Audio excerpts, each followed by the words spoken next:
What is up, YouTube? That was bad. Try that again. What is going on, YouTube? So today we are in Vandergrift, PA, which is a little ways outside of Pittsburgh, PA. And we are at my buddy's shop, RM Performance. I'm gonna put the link down here so you can check it out. He specializes in LS swaps. And speaking of LS swaps, that is why we're here. We're picking up another LS engine. On top of that, both my 240s are here, so I'm thinking we're gonna check those out as well. We haven't seen the paint job in person yet. It's been a little while. It's been a little while. So hopefully we can get those taken care of and get them wrapped up soon. I can get them back to Ohio and get them finished up. But with all that being said, let's get to it.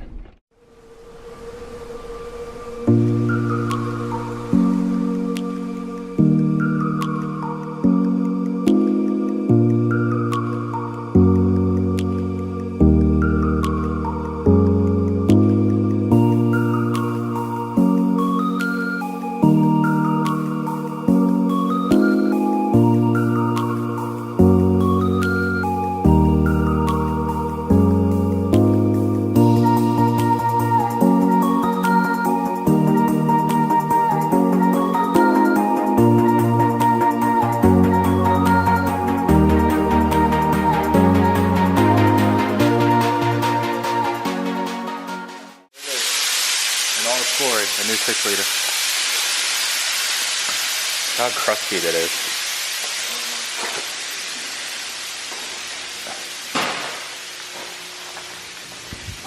Does it mean it's bad? If it's No, crusty? it's cleaned.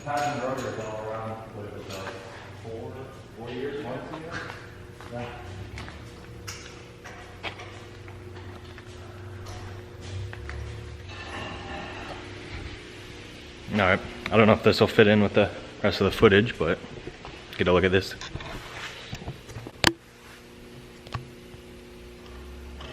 The 1UZ hatch.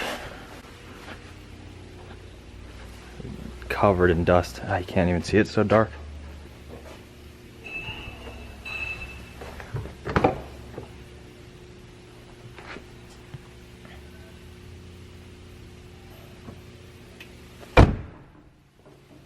Someday. Someday it'll be done.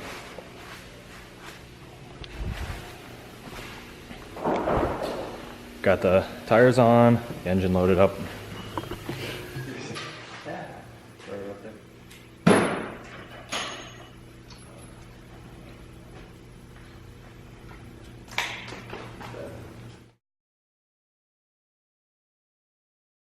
Today we're running to Harbor Freight. Gonna pick up an engine stand for the new 6-liter.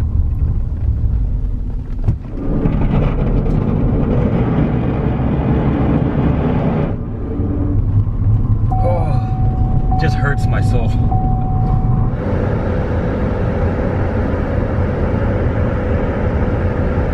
Two hours later.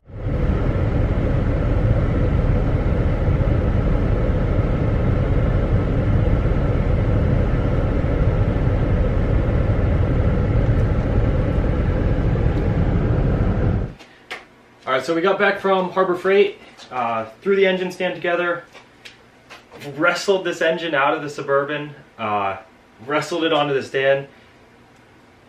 This thing's heavy. That actually sucked. That was rough. But it's up here, so it's ready. I'm going to tear it down, go through it, you know, re-gasket everything. I might end up doing bearings and rings if it's that bad, which I hope it's not, but it very well could be, because this is one of the dirtiest engines I've ever seen. This thing is caked with oil. I bet every gasket on here is leaking oil, and it's just covered in oil. It's so dirty. I don't even want to touch it. But we got to do that. We got to convert it from Gen 3 to Gen 4. Cam gear, crank reluctor wheel, some of the sensors. Like I said, gaskets, bolts, seals, maybe bearings and rings. And that brings us to what this is for. This 6-liter, which is, it's supposed to be an LQ9. I bought it as an LQ9. We're going to find out when we tear it apart if it is in fact an LQ9.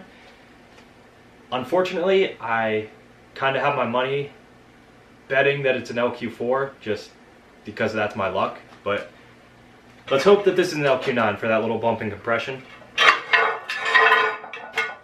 Fingers crossed on that, but that's going to bring us to what this is for. I think I just said that, but let's talk about what this is for. So, going back a little bit in time, a couple months ago, I had a white 350Z, I guess, street drift car, used the term street drift car used very loosely. That car was a lot of fun, but it just didn't make sense for me to have a 350Z that I kept wanting to put money into it. And while I have that, I also have this Turbo LS 240 that needs finished, and also this 1UZ 240 that also needs finished. They're kind of in the same stage.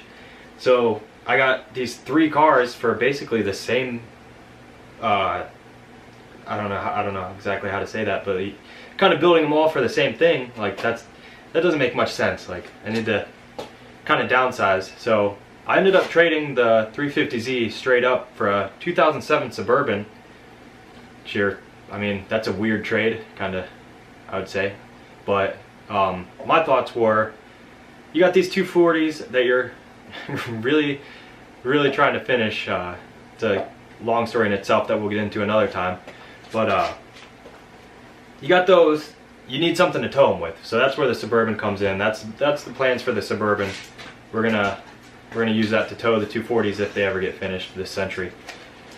But with that being said, it's a 1500 Suburban. It's got a 5.3 2007. That's when the active fuel management starts. And if you know anything about the LS's, you know that the active fuel management it's garbage. So I got lifter issues. I got multiple misfires, no power. I'm probably running on 6 cylinders, to be honest.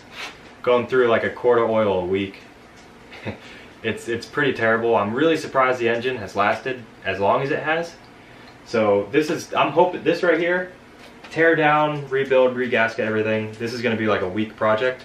Hoping to get it done by next weekend when I'll have the time to get it in the Suburban. Yeah, so what else was there? Oh, I got over here, you know, a bunch of boxes of parts. Some of them I haven't even opened. Most of them are for the Suburban. Like, we got a shift kit for the trans, all the stuff to convert the Gen 3 engine to the Gen 4, so it goes straight in, plug and play in the Suburban. Some 240 parts I think are mixed in there, so we'll open those and set them aside. So I'm rambling now, so I'm gonna end this video here. The next video, which I'm actually gonna film in about 5 minutes, I'm actually gonna sit down and kind of go over everything, give you guys a